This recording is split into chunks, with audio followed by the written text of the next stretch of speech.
Welcome to the deep dive. You know, you sent over this research on the productivity slowdown of the 1970s and 80s, and while it looks like we're going to be diving into a real economic mystery today. Yeah, it's a puzzle that, baffled economists for years. The global economy just seemed to hit the brakes, and no one could quite figure out why. Okay, so let's unpack this a little.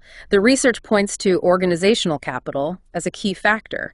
So what exactly does that mean, and how could it cause such a widespread slowdown? Well, imagine organizational capital as sort of the secret sauce that makes a company tick. Yeah. It's the accumulated knowledge, the systems and routines that make that organization unique and efficient. The thing is, this secret sauce can go bad when the recipe changes drastically. Okay. Like when information technology came onto the scene. So it's like everyone's suddenly expected to bake a souffle when all they've ever made are pancakes. Precisely. The rise of computers wasn't just about plugging in these new machines. It demanded a whole new way of organizing work, and that transition took time. And it wasn't always smooth. There's a fascinating paper by Roberto M. Samaniego from 2006 that models this very scenario. Okay, so this is where it gets really interesting. The model simulates the effect of this IT shock on the economy. What did Samaniego find? I mean, was it really that disruptive? Well, he found that this mismatch between new technology and existing organizational capital had a significant impact. The model predicts a 1.5% annual output growth reduction lasting 15 years. Wow. Which aligns with historical data from that period. And what's fascinating is that the model suggests 2/3 of economic growth comes from improvements in plant-specific productivity. Wait, 2/3. So that means how a company is organized internally is more important than overall technological progress. I mean, that's a pretty big deal, especially if you're trying to run your own business. Absolutely. Think of it this way. You could have all the latest, greatest equipment, but if your team doesn't know how to use it effectively, or if your internal processes are outdated, you're simply not going to see those productivity gains. And the model also shows that after the organizational shock of IP productivity and stock market value, plummet output growth stagnates for over a decade, and the average age of equipment actually increases. So instead of investing in new technology, companies were holding on to their old stuff. Why wouldn't they want to upgrade and be more efficient? Well, because their existing organizational capital was tied to those older systems. Switching to new technology meant losing the value of all that accumulated knowledge in those established processes. It's like having a master chef trained in classic French cuisine who suddenly has to learn molecular gastronomy. Right. There's a learning curve. I can see how that would make companies hesitant to invest in new tech. It also explains why the stock market took a hit. Investors saw these established companies struggling to adapt and lost confidence in their future prospects. Exactly. Investors saw established companies struggling to adapt while newer companies were emerging without that legacy organizational. Economists like Hobeen and Jovanovic observed that during this slowdown period, young companies actually outperformed older ones. So being experienced could actually be a disadvantage in this rapidly changing landscape. Yeah. That really challenges the traditional idea that experience is always valuable. It does. It seems that when the rules of the game change dramatically, sometimes it's better to start with a clean slate. It's like the difference between trying to turn a cruise ship around versus a speedboat. Okay, so we're starting to see how this organizational shock played out in the model and how it lines up with what economists were seeing in the real world. But what about the specifics of the model itself? What's going on under the hood, so to speak? Well, Samanego's model uses what are called firm-specific vintages of organizational capital to represent the accumulation of knowledge and practices within each company. It's a complex system. But the key takeaway is that the model demonstrates how incompatible these vintages become with the new technology. It's this incompatibility that drives the drop in productivity and investment. So it's not just about having the newest gadget, but about having the organizational structure and knowledge to actually utilize it effectively. And this brings us to a fascinating point raised by Hobeen and Jovanovic. They noticed that during this period of slowdown, companies weren't just hesitant to invest in new technology, they were also delaying their investments altogether. Exactly. This hesitation to invest had a real impact on the average age of capital in the economy. You would think that with new technology emerging, the average age of capital would go down as companies replaced old equipment with new. Right. But that's not what happened. Instead, because of this reluctance to invest, the average age of equipment actually went up during this period. So it was like a double whammy. Not only were companies not investing in new technology, but they were holding on to their old stuff for longer. This must have had a major impact on their ability to adapt and compete. But how did this all eventually turn around? Well, that's a story for the next part of our deep dive. All right, we'll pause here for now, but don't go anywhere. We'll be back in a flash with part 2 of our deep dive into the productivity slowdown. Welcome back to the deep dive. Before the break, we were talking about how the rise of information technology created an organizational shock that led to the productivity slowdown of the 1970s and 80s. Companies hesitated to adopt new technologies because it meant losing the value of their existing organizational capital, and this hesitation actually drove the average age of equipment up during this period. But how did the economy inevitably recover? That's a great question, and it's where we see the resilience of the market come into play. The recovery was a gradual process, with new companies unburdened by old ways of doing things, leading the charge. Think of them as the speedboats able to quickly adapt and integrate the new technology. So it's like the startups were the first to figure out how to sail in this new technological sea, while the established companies were still trying to figure out how to use their oars. That's a great analogy. And while the established companies were struggling to catch up, the new companies continued to innovate and grow. They attracted investment, created jobs, and ultimately helped to pull the economy out of its slump. Okay, so the startups were a driving force in the recovery, but what about the established companies? Did they just fade away? Not exactly. Remember those graphs in the San Diego paper we mentioned earlier? Yeah. They actually showed that even though growth was slow for over a decade after the shock, there was eventually a period of above average growth. It's like the economy was catching its breath, then surged forward. So those established companies eventually figured out how to adapt. Well, they had to. As their old ways of doing things became increasingly obsolete, they were forced to invest in new technology and retrain their workforce, even though it was painful.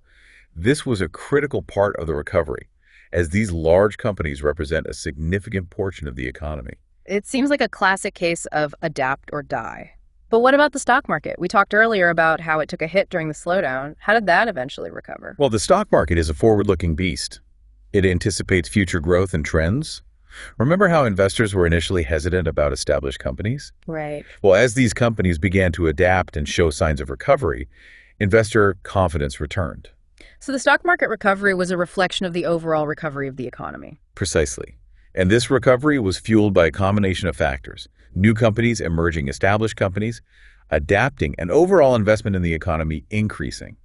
This led to a virtuous cycle of growth, innovation, and increased productivity. It sounds like we're talking about two different types of organizational capital here.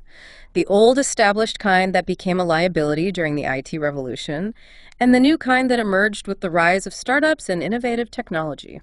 That's a really insightful observation, and it highlights the dynamic nature of organizational capital. It's not a static thing.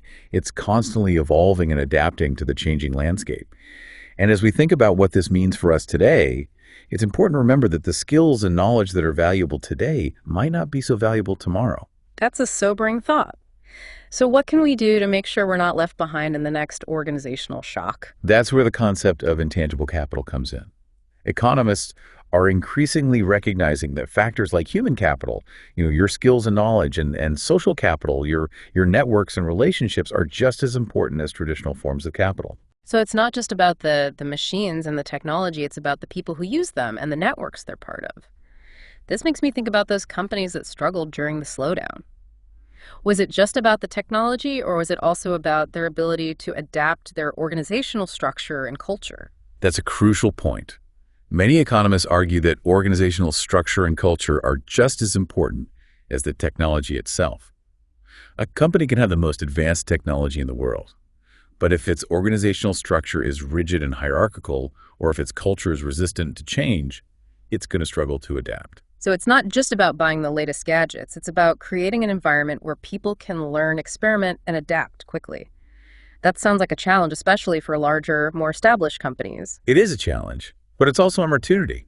Companies that can successfully navigate these organizational shifts will be the ones that thrive in the long run. And the same goes for individuals. You mean we all need to be thinking about our own personal organizational capital? Exactly. What are you doing to invest in your skills, your knowledge, your networks? Are you adaptable? Are you open to new ways of doing things? Those are some pretty big questions to be asking ourselves. But that's what the deep dive is all about, right? Challenging our assumptions and digging deeper into the complexities of the world around us. And before we get too deep into that self-reflection, we've got one more part of this episode to go. We'll be back in a flash with part 3, where we'll explore what the productivity slowdown of the 1970s and 80s can teach us about the challenges and opportunities we face today. Don't go anywhere. Welcome back to the Deep Dive. We've been exploring all this fascinating research on the productivity slowdown of the 1970s and 80s and uncovering how this organizational shock from the rise of information technology really shook things up. Yeah. But what does it all mean for us today? Well, that's the question, isn't it? History often rhymes, and we're seeing echoes of this slowdown and the challenges and opportunities we face right now. You know, you're right. We talked about how those established companies back then had to adapt or risk becoming obsolete. It makes you wonder, are there any organizational shocks happening right now that we might not even fully recognize yet? Well, what's fascinating is that we're possibly living through one right now. Think about the rise of artificial intelligence, automation, remote work. And these are all fundamentally changing the way we work and organize ourselves. It's like we're all trying to figure out how to pilot that spaceship while still being pretty good at driving a car. Exactly.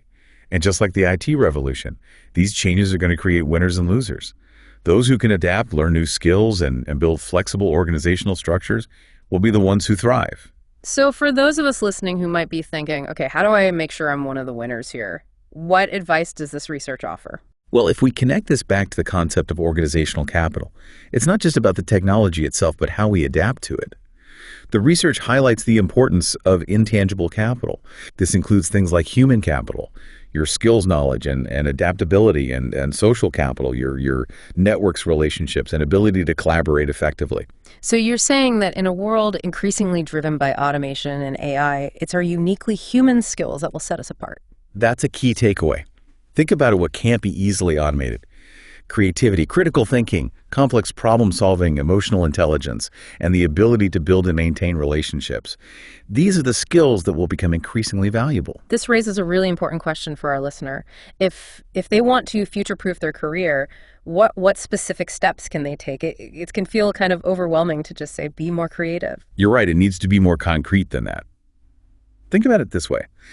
How can you build your human capital? Are you constantly learning and updating your skills? Are you seeking out opportunities to collaborate with others and build your network? And how can you enhance your social capital? Are you engaging with your community, building meaningful relationships and contributing to something bigger than yourself? These are all great points. It's not just about being good at your job today. It's about constantly evolving, learning, and connecting. And it's about being part of a dynamic and adaptable organization, whether that's a company, a community, or even your own personal network of collaborators. That's precisely it. And one final thought. Remember those graphs that showed a period of above average growth after the initial slowdown? That happened because the economy adapted, new industries emerged, and people found new ways to create value. So even though these organizational shocks can be disruptive, they also create incredible opportunities for those who are prepared to embrace them. Absolutely. Yeah. It's about seeing change not as a threat, but as a chance to learn, grow, and contribute in new and innovative ways. That's a great note to end on. It's been a fascinating deep dive into the productivity slowdown, and I think we've all learned a lot about the power of adaptability, the importance of investing in our intangible capital, and the opportunities that emerge from embracing change. So keep sending us those research stacks. We'll be back next week with another deep dive into a topic that's sure to intrigue and enlighten. Until then, keep diving deep.